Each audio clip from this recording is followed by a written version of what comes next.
Imagine you are a Japanese naval pilot in the summer of 1944. The carriers that struck Pearl Harbor still sail beneath your feet, but the men around you are barely trained. The fuel in your tanks is poison, and the enemy has learned everything. On the night of June 18th, Lieutenant Koji Nagata stands beside his Zero, and he can feel it. This will be the last great battle, and it will not be a battle at all. Vice Admiral Ozawa, commander of the 1st Mobile Fleet, gave a single order: strike the Americans from 300 nautical miles out, farther than the enemy can reach back. He called it the outranging tactic, and on paper it was brilliant. But the fuel at the Tawi anchorage was barely refined. It carried far too much volatile vapor, and later that fuel would become a hidden cause of the destruction of the carrier Taiho itself. The rookie, Ensign Kentaro Sato, had logged just 80 hours of flight training. Across the water, the American carrier pilots he was about to face averaged more than 500. At 0445 hours on June 19th, the 9 carriers of the 1st Mobile Fleet were dividing into 3 groups, drawing themselves into battle formation. Shokaku's air group leader, Lieutenant Commander Shuji Ota, faced his strike crews and told them the truth. This was not a routine sortie. This was a battle that carried the fate of the Empire. Into each 20mm cannon of the Zero, the armorers loaded a belt of 100 rounds. With those rounds rode the lives of the men who would fly them. On the other side, Vice Admiral Mark Mitcher, commander of American Task Force 58, was watching with search radar that reached 300 nautical miles out. That fuel held more than 1.5 times the normal volatile content. Once it vaporized, even the smallest spark could set off a catastrophic explosion. As Nagata climbed into the cockpit of his aircraft, EI-102, he found himself remembering the faces of the comrades he had lost over Guadalcanal. The command came over the ship's loudspeakers: all aircraft, prepare to launch, and the crews understood. They were going into the last all-out battle the Imperial Navy would ever fight. The needles on the instrument panel settled into the green. Nagata pulled his white silk scarf tight once more and fitted his oxygen mask into place. The scout planes launched first, sent ahead to pin down the position of the enemy task force. On their search rode the fate of the entire operation. Vice Admiral Ozawa stared east through his binoculars, toward the empty horizon. He knew the success or failure of this single tactic would decide the fate of the Empire. Lieutenant Commander Ota clapped Nagata on the shoulder. The message, though unspoken, was clear. What matters today is not the score. What matters is coming back alive. Just after 0800 hours, the radio crackled with the words from a scout plane. Enemy task force sighted. Ozawa gave the order to attack at once. Nagata gripped his control stick hard. This was not just another mission. This was the moment he staked his own life and the future of the Empire on a single throw of the dice. The launch officer's green flag swept down. At 130 kilometers per hour, Nagata's Zero, EI-102, lifted off Shokaku and clawed up into the sky. At 0830 hours, the first strike, 69 aircraft strong, launched from Taiho, Shokaku, and Zuikaku, and gathered into formation high above the fleet. Climbing to 2,500 meters, Nagata checked the 3 wingmen flying off his right rear, 150 meters back, and held his course steadily eastward. American radar had already caught the Japanese aircraft 150 nautical miles to the west. The cruel truth was simple. The outranging tactic was not working at all. From 15 American carriers, 450 F-6F Hellcats launched all at once, climbing hard to set their interception screen in place. The American ace, Lieutenant Alex Vrachu, climbed into his Hellcat. Before this day was over, he alone would shoot down 6 Japanese aircraft. Enemy fighters in large numbers closing in. The warning came over the radio. Nagata tightened his grip on the control stick and braced himself for the fight. At 4,500 meters, ahead at the 11 o'clock position, more than 40 Hellcats were gathering into formation. It was a sight that stopped the breath in his throat. Lieutenant Commander Ota raised his right hand and gave the hand signal to scatter and attack. It was the order for every aircraft to break into individual combat. The average Japanese pilot had logged only around 100 flight hours. Against the American figure of 500, that gap was a fatal, decisive factor. Vrasiu used his altitude advantage, the boom and zoom tactic. He pushed his nose down, diving through, refusing to give the Zero the turning fight it wanted. The instant he spotted 4 Hellcats high and behind, at the 7 o'clock position, Nagata threw his Zero into a hard right turn and dove into an evasive maneuver. The Americans stacked their Hellcats in 3 layers, at 3,000, 4,000, and 5,000 meters, and below them, a wall of proximity-fuzed shells formed a second barrier. Nagata rolled into a 60-degree bank and pulled hard. He bet everything on the Zero's tight turning radius, and he shook the Hellcat off his tail. Low and behind, at the 4 o'clock position, a wingman fell away trailing black smoke. Nagata clenched his teeth and could do nothing but watch. The moment he leveled out, the picture all around him was the same. Suio dive bombers, one after another, taking hits, falling away, trailing black smoke. Nagata opened up with his 20mm cannon on a Hellcat 400 meters ahead. The tracers streaked out and grazed past the enemy's tail. The American carriers could replace every lost aircraft at once. They had the industrial power behind them. This was never a matter of tactics alone. Just 15 minutes after the engagement began, more than half of the first strike had been hit, and the American pilots had started calling it the Turkey Shoot.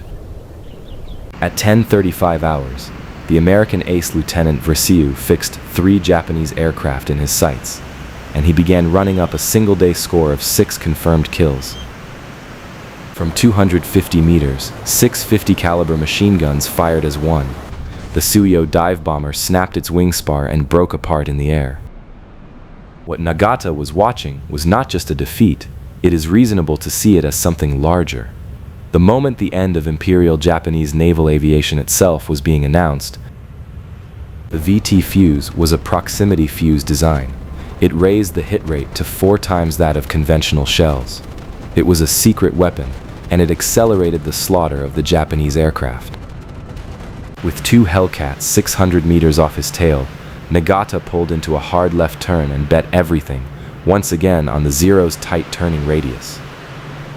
The radio rang with the cry, "Lieutenant Commander Ota." The leader's aircraft fell away in flames. He never returned, lost with the second strike.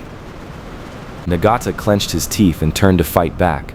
From 350 meters, he fired his 20mm cannon, and tracers struck the enemy's right wing.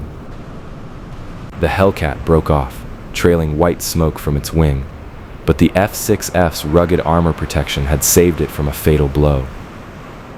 The American 3-layer defense was not just a fighter screen, it was a structural wall, one that symbolized the total weight of their science and technology. The fuel gauge read 40% remaining. There were almost no friendly aircraft anywhere around him. Nagata had no choice but to decide to turn for home. At 0900 hours, the second strike launched, 130 aircraft strong. Of them, only 31 would ever return. On the way home, Nagata caught sight of something wrong, far to the southwest. From the flagship Taiho, a thin column of smoke was rising into the sky. The second strike suffered a loss rate of 76%. That number was not a measure of tactics. It was the announcement that the Imperial Navy could no longer be rebuilt. Vrasiu caught a 4th aircraft, a Tenzan torpedo plane, from dead astern. He was closing in on a single-day kill record for U.S. Navy fighter aviation. In the American Combat Information Center, the kill count climbed past 300. The pilots were calling it out, jeering, "The Turkey Shoot." It is reasonable to think Nagata hurried home for more than fuel. Some part of him sensed that something had gone terribly wrong aboard his carrier, Shokaku. Vrasiu's 6 kills on this single day were not just the work of one man's skill. They were also a victory for the machine itself, the F-6F Hellcat. 2.5 hours after the engagement began, Not a single friendly aircraft remained near Nagata. Of the first strike's 69 aircraft, only 27 came home. At 0905 hours, the American submarine Albacore caught the flagship Taiho through her periscope, and her captain gave the order to fire a spread of 6 torpedoes. Of the 6 torpedoes, one struck Taiho amidships on the starboard side. A column of water 30 meters high rose into the air. The poor-grade Tawi fuel vaporized easily. War historians point out that volatile gas spread rapidly through the inside of Taiho's hangar. Vice Admiral Ozawa received the damage report, but Taiho's armored flight deck was untouched. He judged that the carrier could still continue the fight. At that same moment, the American submarine Kavala fired her own spread, 4 torpedoes, at Shokaku from a range of 1,100 meters. All 4 struck Shokaku's starboard side, one after another. The fire reached deep into the ship. It was a mortal wound. Lieutenant Commander Shuji Ota, leader of the second strike, never came back from this battle. Of the second strike's 130 aircraft, only 31 returned. The instant Nagata's aircraft reached the sky above Shokaku, he saw it. His carrier was pouring out a vast pillar of black smoke and listing hard to starboard. The flawless coordination of the American submarine force came from one thing: code breaking. They could read the movements of the Japanese fleet before they happened. At 14:32 hours, the volatile gas filling Taiho's hangar ignited. The armored carrier broke apart, straight through her center. Shokaku's deck had heeled to 30 degrees. Onto that deck, Nagata threw his aircraft down in a desperate emergency landing, with his life as the stake. Shokaku's list passed 45 degrees. The crew began throwing themselves into the sea, one after another, and Nagata, too, received the order to abandon ship. At this time, Japanese naval aircrew averaged fewer than 100 training hours. The Americans averaged more than 500. The gap in skill was overwhelming. Nagata jumped to the sea 30 meters below, and behind him, Shokaku was rolling all the way over onto her side. Surfacing from the water, Nagata found a life raft and pulled himself aboard alongside 5 other survivors. In Nagata's hands, on that raft, was a notebook. The night before, Ensign Sato had given it to him, a letter to his family, in the place of a final testament.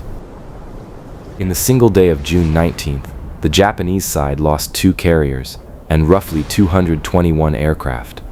It was a historic, crushing defeat. At dusk on June 19th, the surviving Japanese fleet began to fall back to the west. The first day of battle had closed on a heavy defeat. At 1500 hours on June 20th, the surviving carriers launched the 4th strike, 82 aircraft, against the American fleet. The 4th strike reached the sky above the American fleet, and there, one after another, the waiting wall of F-6F Hellcats turned them back. 3 American TBF Avenger torpedo planes slipped in low and bore down on the carrier Hio, releasing their torpedoes from a range of 500 meters. 2 torpedoes struck Hio amidships. A great fire broke out, and the angle of her list grew deeper with terrible speed. At 1932 hours, Hio broke apart amidships and sank completely beneath the waves. More than 250 of her crew were lost. The loss of 3 carriers, Taiho, Shokaku, and Hio, meant a combined 82,000 tons of displacement and more than 200 carrier aircraft gone. A historic, crushing defeat. In the darkness, out of fuel, the Zeros could not find their carriers. One after another, they came down on the surface of the sea. Of the 4th strike's 82 aircraft, only 9 ever returned, a loss rate of 89%. It was annihilation. The Americans called this battle the Great Marianas Turkey Shoot. Against the scale of the Japanese losses, their own came to just 30 aircraft. On the morning of June 21st, in a final irony, Nagata was rescued by an American destroyer and became a prisoner bound for an enemy internment camp. This defeat led directly to the fall of Saipan on July 9th. and to the collapse of the absolute national defense perimeter. It was a historic turning point.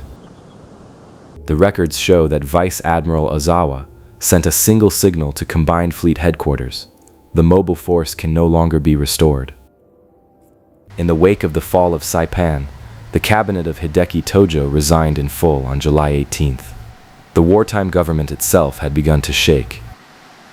Interrogated in a post-war prison camp, Nagata spoke quietly. That day, Japan truly lost. His words are preserved in the American records. The fall of the Marianas made it possible for the Americans to build B-29 bases.